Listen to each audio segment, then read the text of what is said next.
Hello and welcome to this episode of Firstpathway Partners podcast. My name is Sihle Gcilitshana and today we're at the Smart Call Technology Solutions offices in Johannesburg. I have the privilege of welcoming a powerhouse in the world of business and insurance.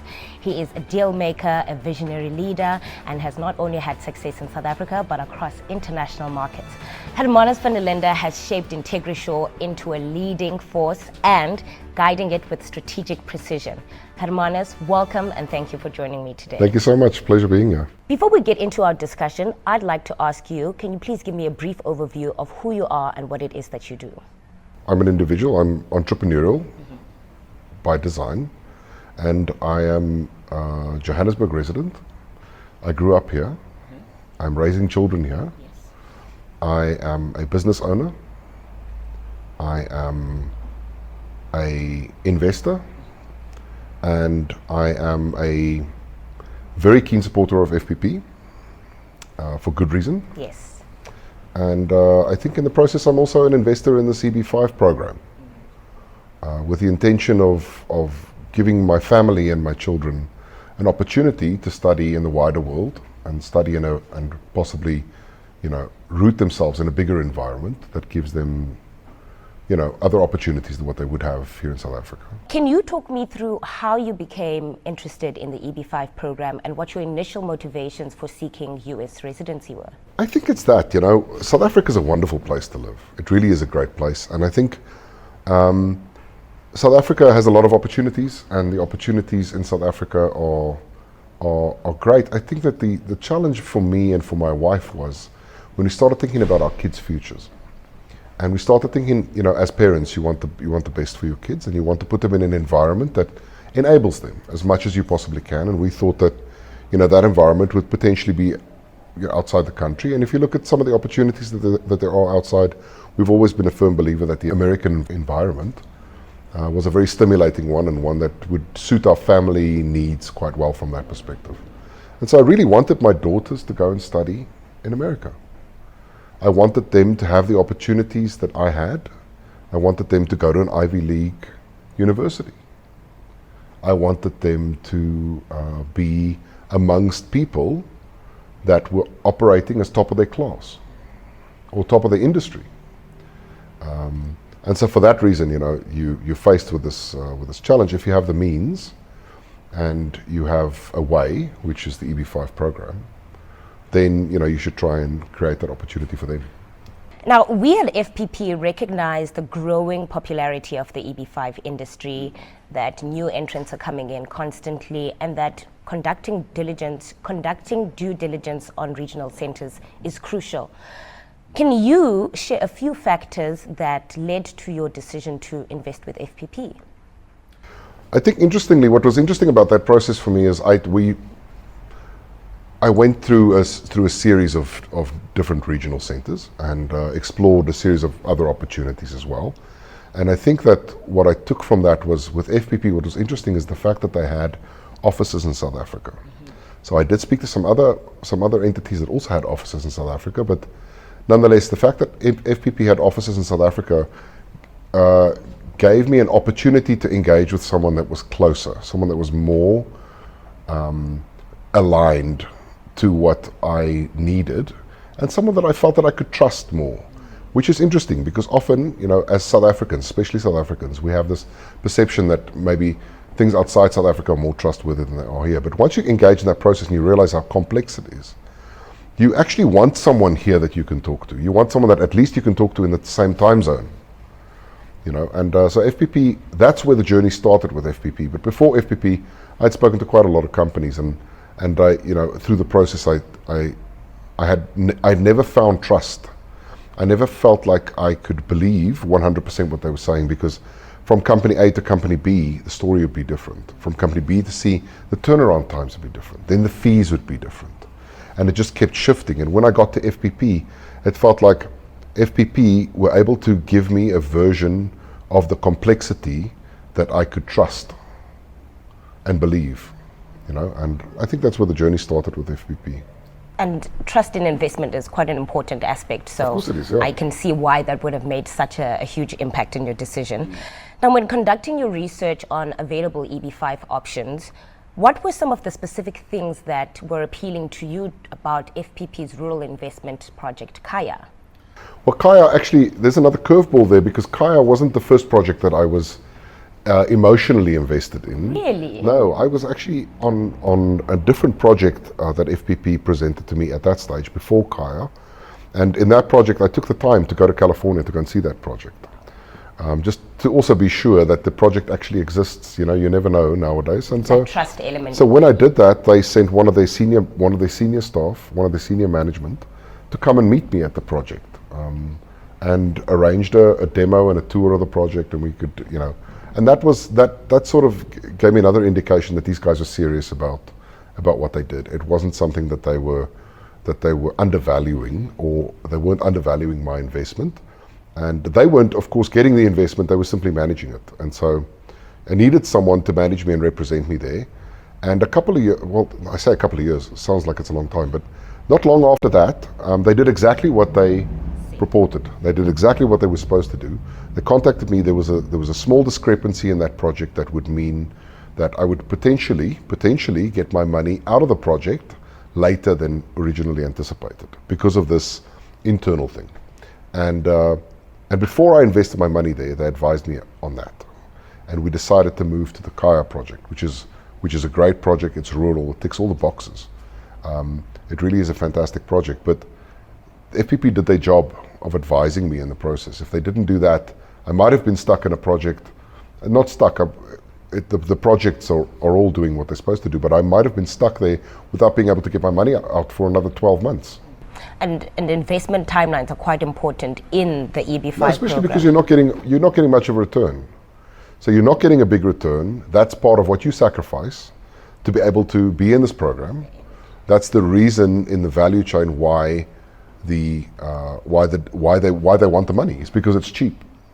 And so if you're not going to be getting a great return, you don't want to sit in that investment longer than you need to. And FPP understand that. And you know, as we're speaking about what FPP understands, something else that we know is that we've always been directly involved in setting industry standards. And to that effect, you knew you could trust us to ensure your family's seamless transition to US residency through investment. But can you actually talk me through what the investment process was like for you, Hermanus? The investment process is complex and it's emotional. It's quite an emotional process. Not only the investment process, but you know, there are a lot of things in that process, in that chain that you're not aware of. You need a lot of different advisors. You need tax advice, for example. We had to get tax advice on some of the things. You have potentially, like, you know, a lot of business owners like myself. You have money, but money's in a business, it's in an investment process at the moment, and you have to get that money out of that investment process to invest it into this project. There are processes by which you take money out of the country, and you need advice on all of that. And FPP were wonderful in terms of supporting me in that process. And I think, you know, there are so many elements, so many steps there that are very important, and that you'll unpack. And FPP are excellent at helping you understand what advice you need where. You need, for example, you need a wealth or a investment advisor. Because if you're in this process of immigrating, investment advice is not something that you could do yourself, because it's quite an emotional decision. And already when you're working with emotions, you don't want to work with your own money. And so you need somebody that does that. I have a guy, Niels Brink, he's the absolute best there is in South Africa. And he taught me that. He taught me that, you know, good wealth advisors, they don't manage their own money because they're too emotionally connected to it. And so absolutely incredible advice. And I think you need a lot of that. And FPP are very well positioned to put you in contact with experts. You know, all the people that they recommend really are people that you could trust. And that's fantastic to hear, that you have someone or some people with you on this journey, as you say, that is complex. Now, where are you in the process in terms of progress towards obtaining your US residency? We're currently waiting for the USCIS to give us feedback. So we're completely submitted and committed to the project. And I think, you know, not only that, everybody in the family now understands what the process is that we're going to be taking. When this happens, it is a lengthy process, you know, as with as with anything, you'd expect it to be a lengthy process. And it's an even longer process because so much of it are things that you, as an individual, have to figure out that you don't even know what those things are. And so you know, again, you need people to help you, to advise you on those things, because so much of the time is eaten by you figuring out, you know, how you're going to get the money across. Right, just the individual aspect of it. Yes, and you're figuring out what project you want to invest in. And in the meanwhile, if you're talking to regional centers that are lying to you about turnaround times and about expectations and about their performance, and, you know, then that makes it infinitely too complex a process. Indeed, indeed. And I think I want to bring it back more to the emotional side, because you are embarking on this journey with your family, and I wanted to ask if you can share reflections on how this process has been beneficial, not only to yourself but to your family as well. Yeah, it really is a difficult process to go through with a family. I have 3 daughters, as I said. My wife, myself, and my 3 daughters will be the ones embarking on this adventure. Yes. And you really have to see it as an adventure, and you have to get everybody to see it as an adventure, because South Africa is a wonderful place to live. It really is a wonderful place to live. And so, you know, why leave? And the decision is much bigger than just the next 10 or 15 years opportunities in South Africa. The decision is for the next generation. I have a friend who has been in the US for 20 years now, and he said to me, the way they see it, his generation was the one that had to take the knock to go through this emotional process of, you know, uprooting. But they did it for the future generations. And so that was how he framed it. And so anyway, so I think the process is, you know, my daughter, she's 13. I was about to ask, how old are they? Yeah, they're 13, 11, and 4. And so the 13-year-old, the most important thing in her life is her social circle. And so that social circle was under threat in this process. And so we had to reframe that for her. And some of the things that we did, you know, those are things every parent has to figure out. But we took her to the US and we tried to build connections with people there. We were able to achieve that. And so that she could see that a normal life, the way that she perceives it here in South Africa, was possible in another country. And then once that happened, she was okay. You know? And you get excited, and then it's a bit of a hurry up and wait game. And so we are very excited, but in the process and waiting for that, yes. I'm realizing now that we are nearly out of time, but before we can wrap up our discussion, if there are South Africans that are listening and considering the EB5 program, what recommendation and advice would you offer towards them? I think the most valuable piece of advice that I can give is likely that there are things that are standing in your way. And that the things that stand in your way are going to become the new norm.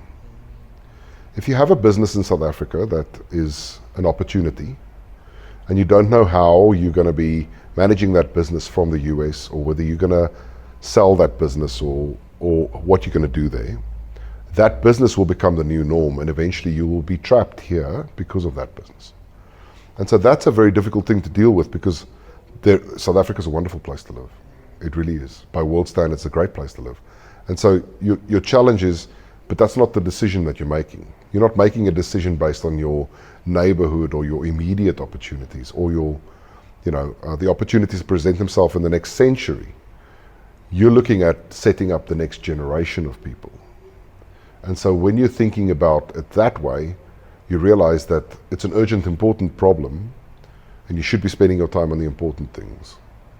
And that's very difficult. It's a very difficult thing, you know.